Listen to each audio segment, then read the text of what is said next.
di Campuran. Nah, sekarang udah episode kedua.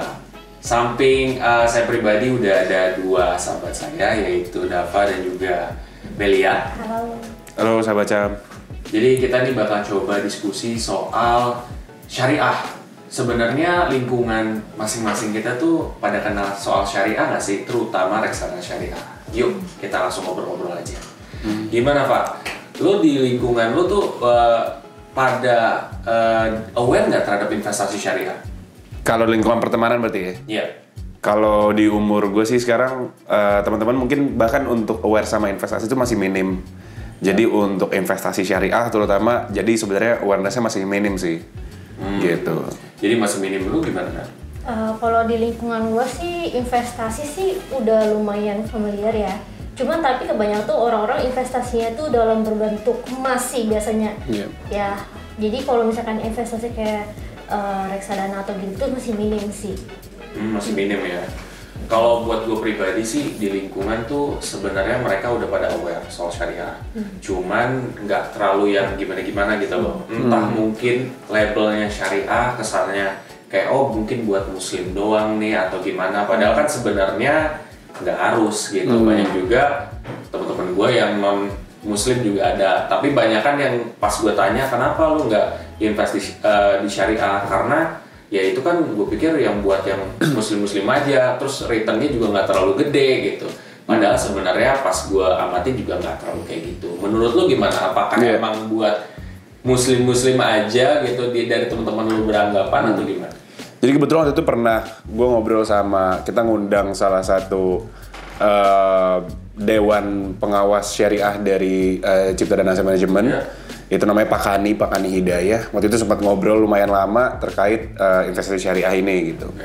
Terus katanya, itu pertanyaannya juga gue pertanyain tuh ke Pak, ini emang untuk orang spesifik muslim aja marketnya atau enggak gitu. Terus kata dia, oh enggak, ini tuh balik lagi ke mereka, balik lagi kepada investor gitu. Terkait kenyamanannya tuh mereka mau investasi di mana, yang investasi yang syariah atau yang tidak gitu. Jadi balik lagi ke kenyamanannya, karena bahkan returnnya dari investasi syariah reksadana di Cipta dan Asset Management sendiri, bahkan baru-baru ini juga Cipta Saham Unggulan Syariah yang malah mendapatkan performance yang lebih tinggi dibandingkan Cipta Saham Unggulan gitu secara return. Jadi sebenarnya dibilang yang syariah itu kalah tuh enggak, malah lebih bisa jadi lebih tinggi gitu. Jadi makanya ini satu hal yang menarik sih, dan mungkin gue ke depan mungkin bisa investasi syariah gitu. Betul.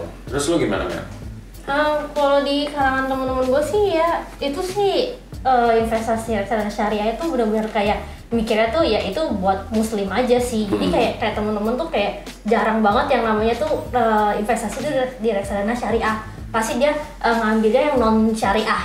Iya. Ya kan, karena tuh udah gitu jadi kayak mikirnya kayak itu kayak syariah itu mungkin buat muslim terus gitu. Terus udah gitu kayak nggak tahu juga lah, awam juga sama yang namanya reksadana mereka itu, jadi kayaknya mereka kayak nggak milih untuk yang reksadana syariah gitu. Mungkin pandangan dari mereka sendiri, para investor mungkin ngiranya kalau investasi syariah harus syahadat dulu nih gitu, padahal enggak.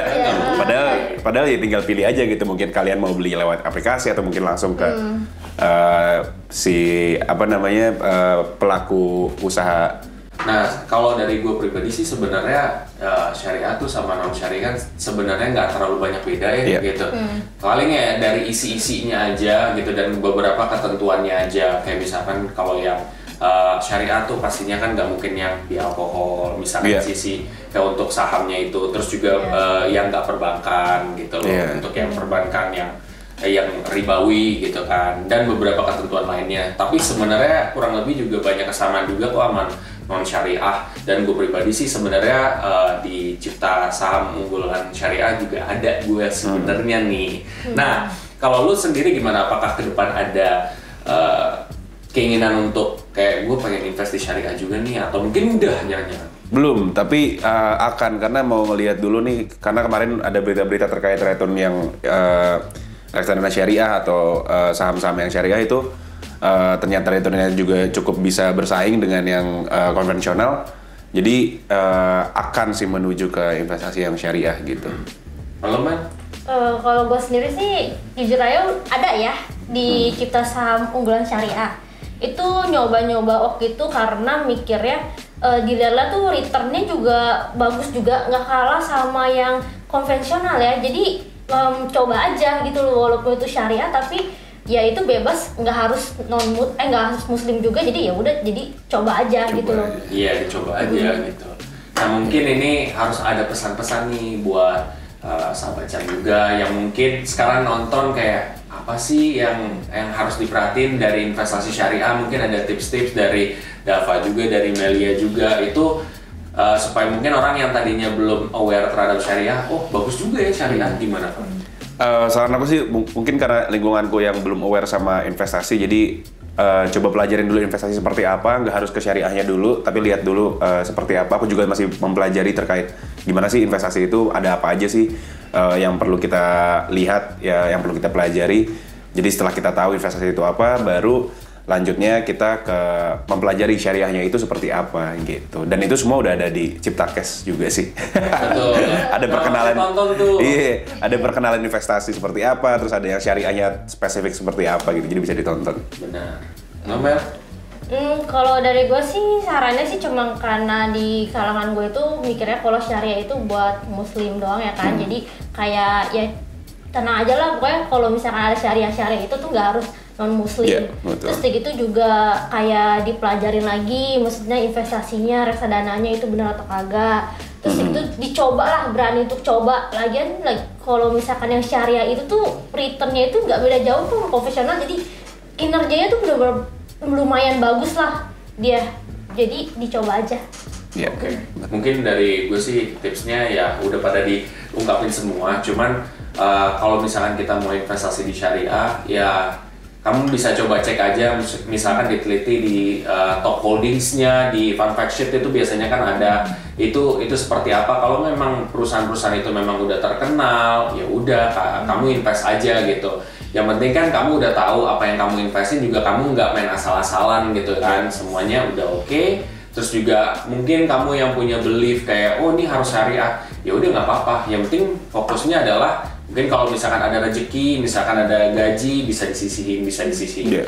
Tapi balik lagi, keputusan investasi ada di diri masing-masing dan tidak ada pemaksaan untuk itu. Oke, mungkin buat penutup, mungkin ada pesan-pesan, Dava? Ya. Gak apa, dari Mas Jason ya, dari aku udah cukup sih itu. Oke, ya jadi penutupnya gini aja, buat teman-teman yang mau invest di syariah juga bisa cek di kolom deskripsi di bawah ini. Nanti kamu bisa kontak dari tim salesnya juga, dari Ciptadana itu juga bisa. Buat kamu semua juga yang ingin mengikuti sosial media dari Ciptadana Asset Management, bisa coba cek aja di kolom deskripsi. Sampai jumpa.